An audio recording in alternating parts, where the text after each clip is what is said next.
Hello, welcome back to danceranch.net. Our next great pattern, West Coast Swing, is coming right off the sugar tuck. Okay, we've done that already, but it's going to come right off the sugar tuck. It's a little different ending. It's going to be an underarm spin, an outside underarm spin. Okay, now we've done a couple other things that says spin in it, but I want you to understand this is going to be a little bit different, and it's quite popular, but yet there's a certain thing that I teach about it that allows you to have a little bit more versatility on it and a little bit more control, understanding about what it means for you followers. How do I control it? And leaders, how do you actually influence in the right way, not the wrong way, okay? So let's demonstrate it a few times and then we'll kind of break it down to you. So coming off the sugar tuck, all right, sugar push tuck that we've already done, we're just gonna go through that. 1, 2, 3, and 4, 5, and 6. Cool, let's do that from this angle. And 1, 2, 3, and 4, 5, and 6. Cool, so taking this angle again, you're going to be slightly offset a little bit because we're actually coming this angle, all right? So we got 1, 2, stay in the track, and 5, and 6. Now again, when we're doing this particular step, okay, to break this down, I'm not forcing the spin. And Monica is spinning herself. I'm just following along in a clockwise manner, okay, around the halo. Cool? Now, a couple of things I want you to do. I'm going to get on this side to show you from this angle. Is that when I go into it, we're thinking spin, and ladies, the first thing you think about is, I'm spinning. Now you may be happy, you may be scared. We don't know at this point. So, good point. Right, so we got to realize that when we're spinning her, guys, we're thinking, yeah, spin. You know, we're not the one spinning, she is. So we got to realize this. So it could be like going on her first roller coaster. So when we go into this 1, 2, I'm giving her the signal. At this point, ladies, what you do with here is very important. You don't want to push because you don't know unless you're doing this video or he tells you it's coming. You don't know if it's going to be a spin, a turn, pass. You don't know yet. So what you have to do is understand is feeling the lead through the connection. Is he telling you to rotate, a little shorter, or is he elongating the lead, kind of feathering it out like we've done other patterns before? So you have to pay attention to the connection. It's not in his eyes, and it's not on a format where he tells you where it's at, okay, written down. What I want you to do is pay attention to the connection. And guys, this is what I mean by for you. You don't grip it and rip it like a golf, all right? You want to kind of delicately tell her through the connection, ask her where you want her and what you want from her. Now, what happens in the footwork 3 and 4 to prepare for this? Nothing really different. Ladies, you can come up 1, 2, you can bring your feet together, you can come forward, you can actually do a side step. It does not matter. Whatever happens, keep your rhythm at this point. That is crucial. That's what I try to get a lot of people, my clients, to do. Keep the rhythm. It's not based on, I've got to have my footwork in this certain foot position. Now, I don't get into that too much because it changes so drastically all the time. At this point, we're still just doing a tuck. Again, Yeah. This is what you've already gone over in several of the videos. We have, like you said, we have Yes. no idea at this point. We don't know what's coming up next. Right, so don't change anything. Yeah, we're still just doing a tuck. Yes. And because it's not until after he leads us, and then it's just how it ends. Yes. The ending can be different. Yep, so here we go, one more time. 1, 2, 3, and 4, 5, and 6. Now when I go into this, again, it's very easy for ladies for you to tighten up on this. You got to relax that arm a little bit. Just let the arm stay down. Don't try to beat it and bring that elbow up.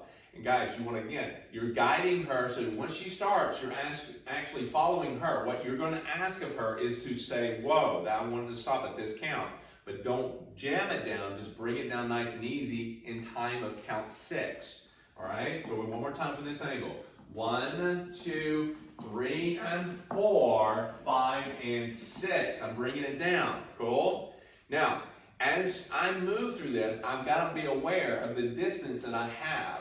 If she steps out that way really big, I've got to go with her and then make sure that as she spins, I got to be in the right distance so my hand can go around her head like so and keep that way. I don't want to be too close. I'll interrupt that and get hit by the elbow. I don't want to be too far either because she will not be able to turn as well. Okay? You've got to watch out for that.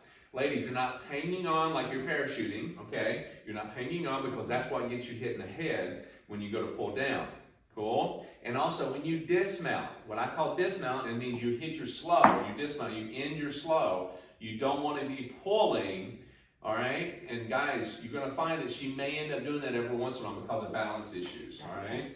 And good point right there is when we do finish or dismount, as he said, when we're stopping ourselves, when we first started, and Steve will talk about this a little bit more, there's 3 different ways that we might step out of or stop a turn. Yep. I tried to do all 3 in our first example, just so if you're looking at that and you're like, oh, wait a minute, she did that, no, she did something, that was purposeful so that you could see different ways that you could come out of that turn or spin, whichever way is most comfortable to you. Exactly. So we're giving it kind of a great look at what it is that, a couple of options or 3 options that you can do. None of them are like, you got to do. Right. Whatever fits and whatever flows for you. You may do all 3 because basically it depends on your momentum. How does it affect you? Cool? Yes. Now, when you're going to spin, ladies, it's not like you're spinning it forever. You're there for 1.5, but again, it's not as much as you think it is.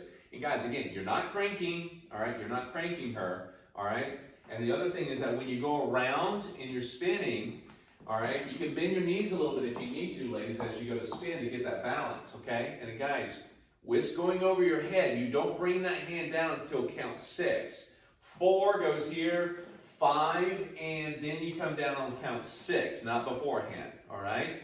Now, the previous video that we did an underarm kind of spin to a hand change, that was a single, right over, single, and right down, because we went 3 and 4 and bring it right down before count 6. We went 5 and then down, okay? So this is different. You keep it up a little longer. So you're just following along. This is very important. So let's take it from this angle one time, okay? So we have 1, 2, 3 and 4, 5 and 6.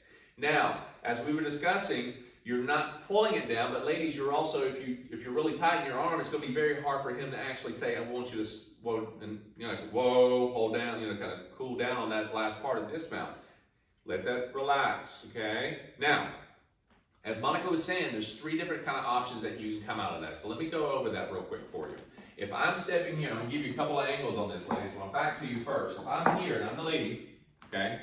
Now if I'm going 3 and 4, we just did 3 tuck and out 4. What I'm going to do here is I'm going to go 5 and 6. I'm just rotating. I'm just changing my weight. All right. I'm going to probably exaggerate a little bit. I'm going to go 5 and 6. So that means you're dismounting in that 3rd foot position as we see in anchor style. Okay, where we just bring our feet together.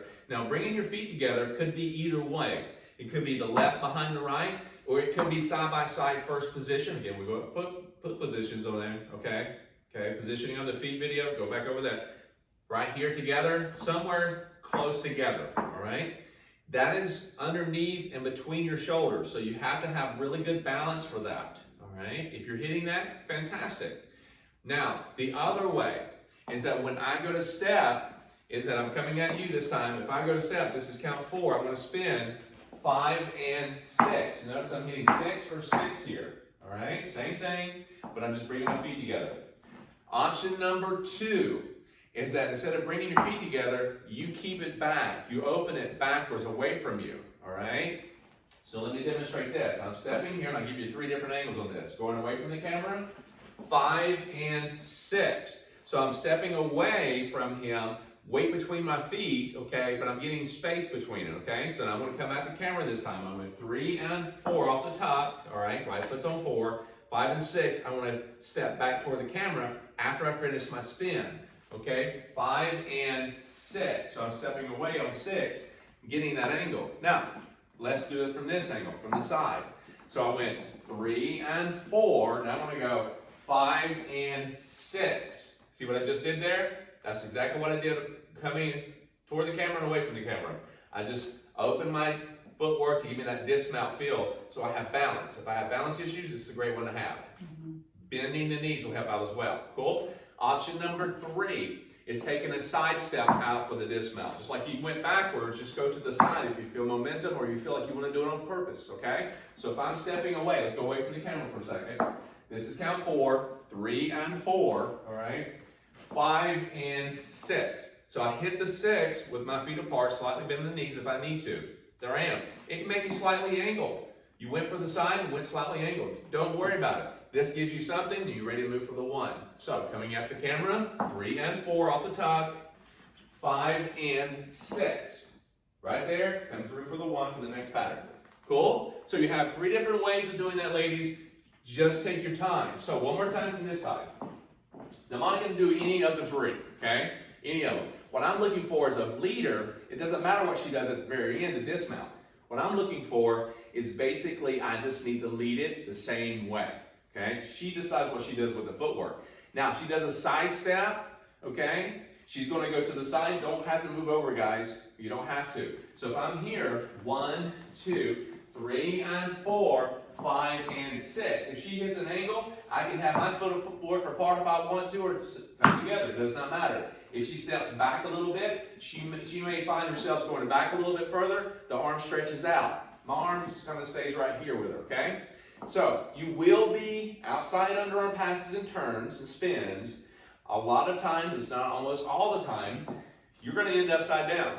So what do?